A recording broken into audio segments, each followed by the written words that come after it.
Hey, we need your help. That's right. Rick and Kevin here on Breakdown. What we need you to do right now is stop everything you're doing, like, subscribe, and share. That's vital for us keeping this channel going and getting the quality information week in and week out to all of you. Thank you, and now to our show.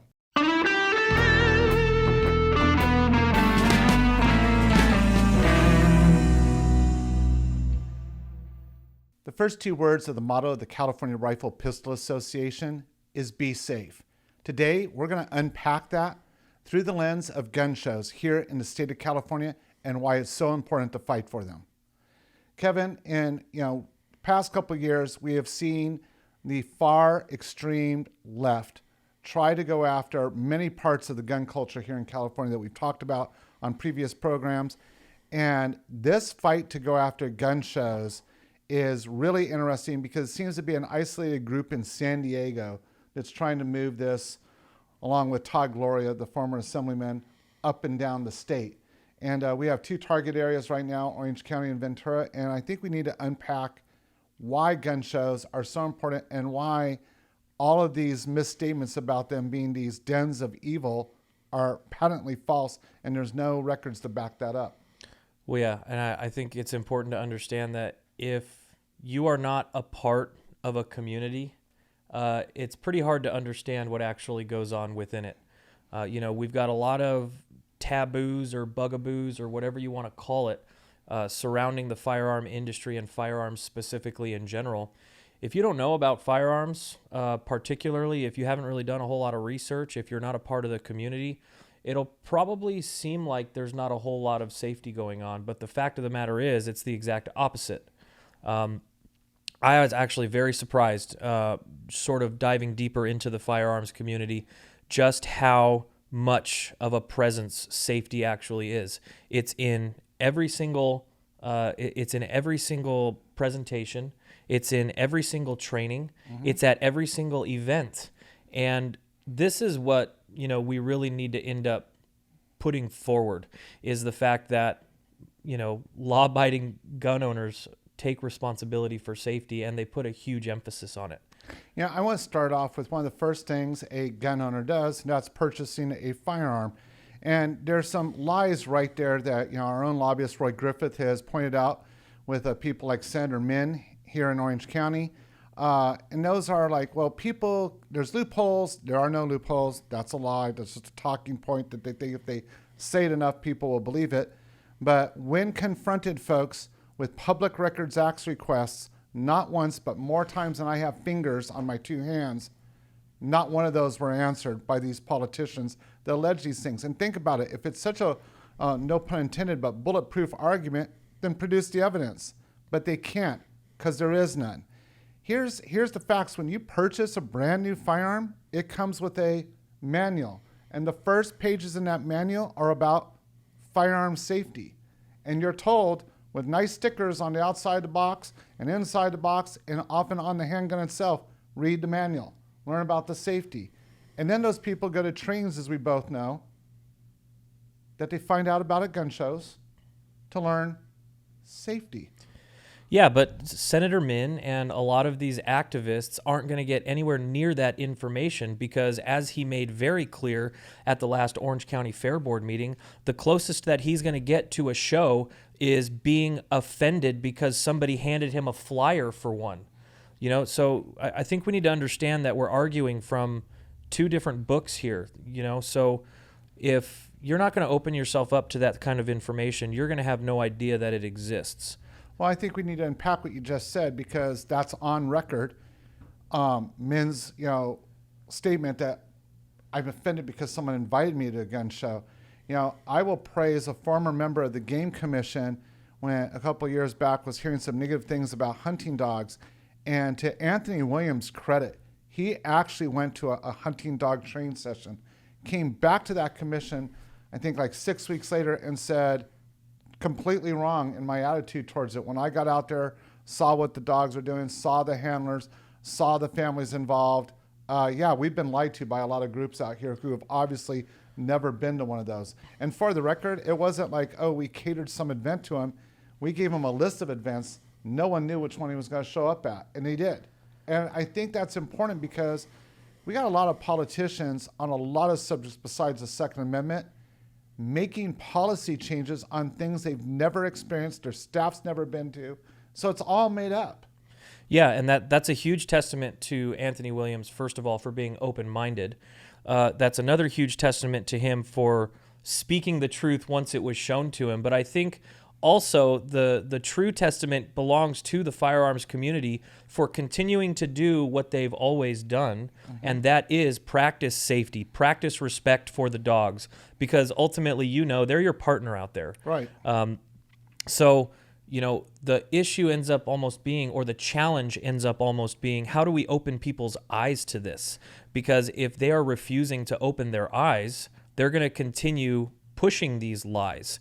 And that's where we end up kind of clashing at fair board meetings. That's where we end up clashing in local elections when you have somebody like Min running again, and he's running on the gun agenda that he's anti-gun agenda, sorry, excuse me, that he hasn't really actually produced any good results, but he's made a bill with a title that says ban gun shows. Well, and here's the thing, there's an optic to a certain portion of the public specter that if there's no more gun shows, there'll be no more gun violence. And that's patently false, because, when you go to these different counties, you can talk to the sheriffs and the people that keep the records of the counties. Criminals are not going to gun shows to buy firearms. That's just not where they go.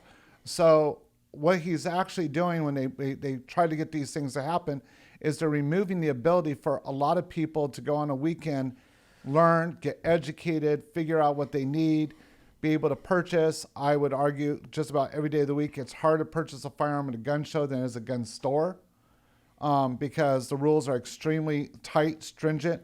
Most gun stores you go to, law enforcement is not seen inside the store. But at gun shows, there's multiple law enforcement agencies from the federal to state to local that are there. So it's definitely a more secure and safe environment, which is why this rhetoric of it being unsafe is just not true. And, here at California Rifle Pistol Association, we work with multiple promoters, from small, promoters that maybe do 2 or 3 shows to large base promoters like Crossroads of the West that do multiple shows, not just in this state, in other states. And these promoters, as you know, bend over backwards to keep these shows safe. And one of the things that chapped my hide was, and I don't remember the politician that said it, but the comment was, I went and I saw some T-shirts that seemed to be a little edgy. Well, okay, maybe so, but I would also argue I've been to some professional baseball, hockey, and football games in the last couple of years outside of COVID, and half their T-shirts are edgy. I've been to some things at REI, which is an outdoor equipment company. Some of their T-shirts, a bit edgy. But we're not using those to say, let's close down every REI, or hey, Kevin, let's tell the LA Rams they got to leave, and God forbid the Oakland Raiders even produce a T-shirt, because I don't think they've ever had a T-shirt that wasn't edgy. People, you got to realize that's part of the culture of being a fan or a supporter of something, is being sarcastic. Well, let's hone in on that really quick, because one other thing that they're taking away is the culture when they take away the gun shows. I can tell you that I am somebody, whether it be the grocery store or a gun store or a bike shop, whatever, I tend to be one of those people that enters a store with blinders on. I have an imaginary list in my head of 7 items, and I know where most of those items are, and I walk straight to them. I pick them up, and then I buy them, and then I'm off to the next place. Yep. Gun shows don't really. So you're a purchaser, not a shopper. As I tell my wife, that's what I do. Well, yeah, but you have to understand that gun shows offer you a communal sort of sentiment as well. Mm-hmm. People aren't going there. People are going there to find things. They're not going there to get things. Right. And with that, a lot of it basically becomes an adventure. You end up seeing things that you never knew existed. You could get information on that. You end up talking to people, whether it be a vendor or, how many gun shows have you been to where there's just kind of a group of people with, some butter toffee nuts just kind of chomping down, enjoying their day, talking to each other about what they bought, what they found out, classes here and there. All of the information is getting shared at those shows, not necessarily sold. Right. So what they're taking away is the ability for the firearms community to come together and share ideas with each other. And that's a whole different element. And honestly, that ends up becoming a First Amendment issue. Oh, definitely. And I think, some of the things that people don't realize is gun shows, a lot of times they'll have reenactment groups, like looking specifically at Orange County. I think one of the things that's sad is when they say, well, it's not a family event. For years, the promoters have invited different reenactment groups, everything from Revolutionary War to Civil War to both the World Wars. And I remember specifically, you see a lot of Civil War, I think, in Southern California, and World War II reenactments. Never really see a World War I one. And there was a World War I one, this is like a decade ago, but I remember distinctly going up, and they had this guy who was a veteran of World War I, sitting in his wheelchair, sharing some of the stories. And you know what? Like you've probably watched a couple of movies about the Great War. It's one thing to watch it on a screen. It's another thing to hear from somebody that's been there. Oh, yeah. And there were probably 40 kids under the age of 15, 16 that were just glued to this man as this information was being, passed back and forth. And the kids were asking questions not just about the war, so it wasn't glorifying war at all. They're asking, well, what was life like before the war? What was it like after the war? Part of me wished things would happen in a different time period, because I would have asked him, what was it like to go through the last pandemic before this one? Because he obviously had lived through it. So, there's a lot of helpful things, but I want to get back to the safety issue. If you think about the number of firearms and the number of things that could potentially go wrong, and yet it doesn't. And this is the same thing I talk to people about hunting. If you think about the number of people with firearms who are exhausted, who are out, tracking whatever, food source that they want for their family. And wardens will tell you all the time in the state, some of the nicest people in the world, and there's no, shootout at the OK Corral that a lot of these people to the left try to make it like that's what's going to happen. It doesn't. Well, and let's be really clear here. Like this isn't a tactic. We've put in dozens of requests to show us the data and the instances that these things have happened, that they continue to claim have happened. If you care about a cause like ending gun violence in California enough to create legislation, when somebody asks you for that data, you don't hold on to it and not show it. You show it because you want to. It's part of the playbook, right? They want to show exactly how virtuous they are by taking away everything else that everybody else has, having nothing to do with themselves. But we still haven't seen this. So, logic would kind of help deduce here that the only reason why they haven't shown it is because they don't have it. And we've got it on pretty clear authority because we're in constant communication with these promoters. Mm-hmm. We're asking them every day, what challenges are you having? Have you had any issues? The answer is always no. And then we talk to the sheriffs who run the security at these shows, and they tell us no. And then we talk to the people from ATF and DOJ, and they say no. Those are groups that all would have a vested interest in saying yes, but they say no. So it's not there. We're doing this for all of you out there because there are two important events coming up. In Ventura, I believe on October 23rd. That's correct. We have a rally that will happen at the Ventura Fairgrounds just before the gun show opens up. There's going to be more in the links below. We need you out there. We need to show our support for firearm safety, for that gun show to keep it going, and to really let the Fair Board and the people and the local politicians know in Ventura that the LA Basin cares about that show and doesn't want to go.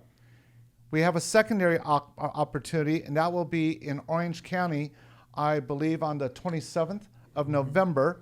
There'll be links below for you to follow, and that is dealing with the gun show rally where we'll have a lot of Pro-2A politicians and different people speaking, some opportunities for some firearm safety training that will be going on there at that show, and that will be for Orange County. If you live in Riverside, San Diego, or you happen to be from another part of the state or out of state traveling through, we need you out there. We need those numbers to be big so we can show them that there's people that care about firearm safety. And remember, you're not just doing this for your family, you're doing this for future generations, and you're doing it for the people in your community, that's the only place they have left to go to be able to find out how to put food on their table, to defend themselves, or to engage in the sport and have a good time. You know, there's lots of positives and negatives in the California legislature, but you know what's always positive? A like on this video. So be sure and like, share, and subscribe. Make sure and hit that little bell so that you can stay tuned for all of our future videos. You can also check us out on Facebook and at crpa.org. If you're looking for up-to-date legislature notes and things that are going on in the courts, the website and these videos are a great place to find it. So be sure and follow us, and we'll see you next time.